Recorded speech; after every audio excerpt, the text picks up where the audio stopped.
I'm joined right now by Cal Poly Pomona women's basketball team coming off a 73-61 win over Chico State in the semifinals of the 2025 CCAA women's basketball tournament.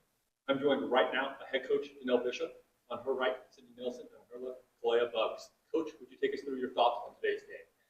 It was a great game. Chico is well coached. They have great players. They're just a really solid team. They create a lot of just matchup problems, I feel like, sometimes for us. So we knew it was going to be a tough game going into it.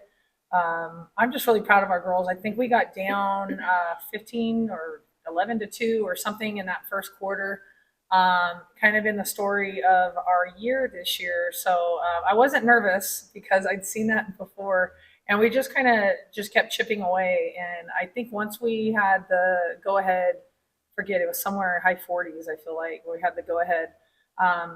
I kind of knew, okay, we're about to win this game. I could just see it in their eyes, and so I was just really proud of our team. When we lost at home last time to Chico, they hit a lot of threes. They hit a lot of threes last night. They execute well their plays, and so we did really well, I thought, just down the stretch of executing defensively, and that's a big part of our game. We finished number one in the conference in defense, or closely tied, I think, with Dominguez, and so today I was just really proud of them, both these two, particularly even Sid. I think she played 40 minutes, two ways, playing both ways, and that's really hard to do at such a high level.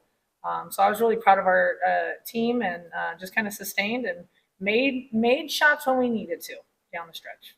I'm going to come talk about that run because I thought that was such a critical part of it. I actually want to talk to Sydney about her defense. I felt you were out there guarding the point guard, doing other ones.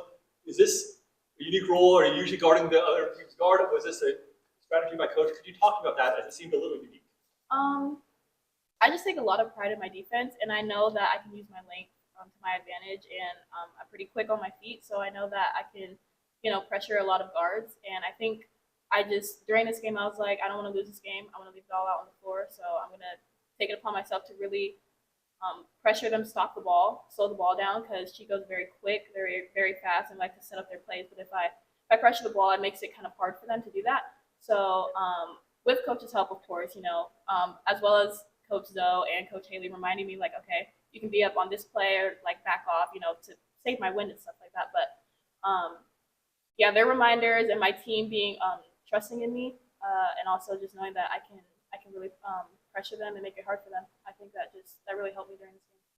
I know we don't always single out that one, but I actually have to have one other defensive performance. I asked Kalaya about it. I'm going to put Andrea Moore out there today. She guarded a lot of Meadow Aragon, most of it, and I'll be honest, Meadow Aragon, first team all-conference player, 2 and 5 of 14 to end the game. Can you tell me about the effort you saw by Andrea out there?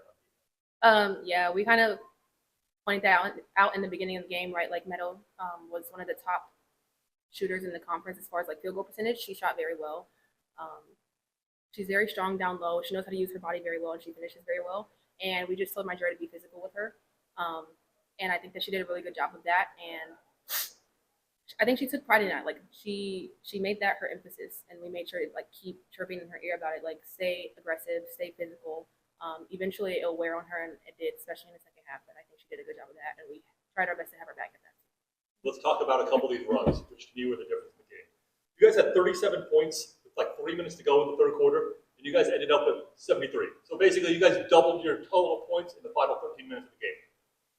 But you guys had a 10-0 run to close the third quarter. That made me believe you guys were down 37, went up. And then you guys contained it. Can you just talk to me a little bit, Sydney, what you thought helped fuel that run at the end of the third quarter? And I'll give you a little hint. I know there was a big play to close out the quarter as well. Yeah. During halftime, we were just giving ourselves reminders. Like, we were very tired at the end of the first half, as any team would, especially with Chico, as they're very quick. But the reminders were to keep our hands up. They shoot a lot of threes, and they shoot well. Minimize middle drives. No help, strong side.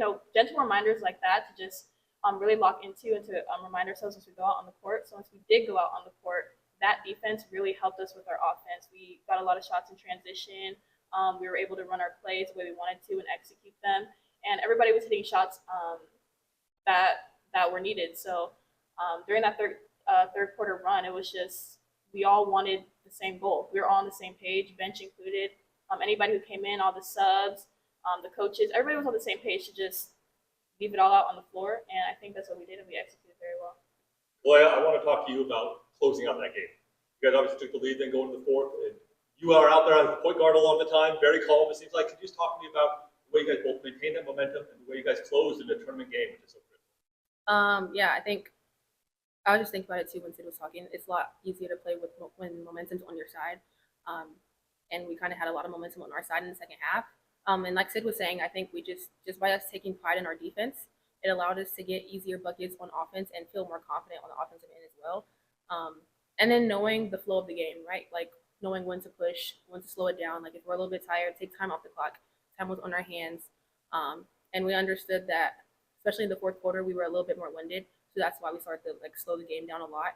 And I think we did just a really good job of like reading the defense and taking good shots and capitalizing on those shots that we had.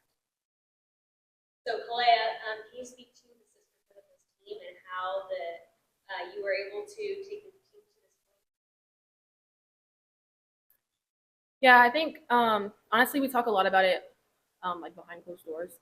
We say that we love each other so much. I think this is probably one of the most close-knit teams that I've ever been on, especially in college. And we love each other to death. Like sometimes we'll just be like, we need to get away from each other because we are around each other too much. But we all have the same goal in mind. We talk about it all the time. Like sometimes we also play for Cookie and Lex. Like we know this is their first postseason, and it could possibly be Cookie's first and last, right? So I know that she's taking this to heart, and we know like we're playing for her. Like although this is still my senior year, this is Bree's senior year. I'm using Cookie's fuel to help fuel me as well.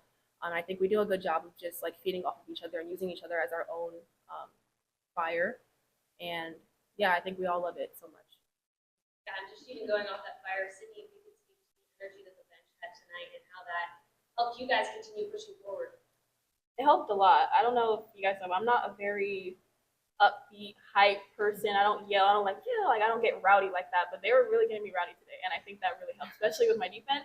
Yeah, they was really helping me. But the bench, it's so important. We had all 14 of us here today. People who were injured, they were still on the bench. They were keeping our stats. They were giving us reminders, especially on the defensive end when we're near our bench. They just give us reminders in our ear, and that really helps, or our coaches as well. So I think just having them, like especially on the road, we don't have the crowd that we usually would have if we're at home. So just having them, their constant support, their constant reminders, I think that really pushed the game even further than we could have if they weren't here. And I think the other thing, you asked about the sisterhood.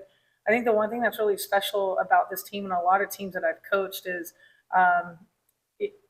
they want each other to succeed. They don't care about their points, their rebounds, their minutes. And so I think tonight you were in the locker room and you saw how excited they were for Sid tonight. And I think that's what good teams do. And championship teams, they don't care who gets the credit. It's all about just sticking together and getting the win at the end of the day. So it's a good feeling. It's a good feeling in the locker room. It's a good feeling, good vibe amongst the whole team. And, we're still dancing. So let's go. Coach, we can't wait to see you and your team back here tomorrow. We do not know who you're going to play yet. That game's going on right now, but you guys will play the winner of the number 1 seed, Cal State Dominguez Hills, and the number 5 seed, Sonoma State. So we look forward to seeing you back here tomorrow, and look forward to a great game starting at 8 o'clock. Thanks, Dan. Thank you.